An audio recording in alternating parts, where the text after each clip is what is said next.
Bupati Indramayu Luki Hakim memberikan keterangan selesai disentil Gubernur Jawa Barat Deddy Mulyadi. Adapun sentilan itu karena Luki Hakim liburan ke Jepang saat libur Lebaran Idul Fitri 1446 Hijriah. Terkait hal itu, Luki Hakim memberikan pengakuan bahwa dirinya memang pergi ke negeri Sakura. Hal itu disampaikan Luki Hakim melalui pesan singkat pada Minggu 6 April. Dikutip dari Kompas.com, Luki Hakim mengaku berangkat berlibur setelah menggelar open house di pendopo kantor Bupati Indramayu. Luki Hakim menjelaskan pada hari pertama Lebaran, ia tetap melaksanakan kegiatan sebagai kepala daerah, termasuk menyambut warga dan melakukan patroli. Lalu Luki Hakim berangkat ke Jepang pada Lebaran hari kedua. Dirinya akan ada di Jepang sampai Senin 7 April dan mengaku akan kembali bekerja seperti biasa pada Selasa 8 April.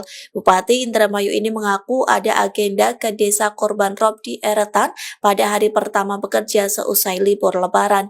Namun Luki Hakim tak memberikan banyak keterangan saat ditanya soal izin ke Deddy Mulyadi dan Menteri Dalam Negeri sebelum bertolak ke Jepang. Pihaknya hanya mengatakan akan menghadap Gubernur Jawa Barat dan Mendagri seusai pulang dari Jepang. Download Tribun X sekarang, menghadirkan lokal menjadi Indonesia.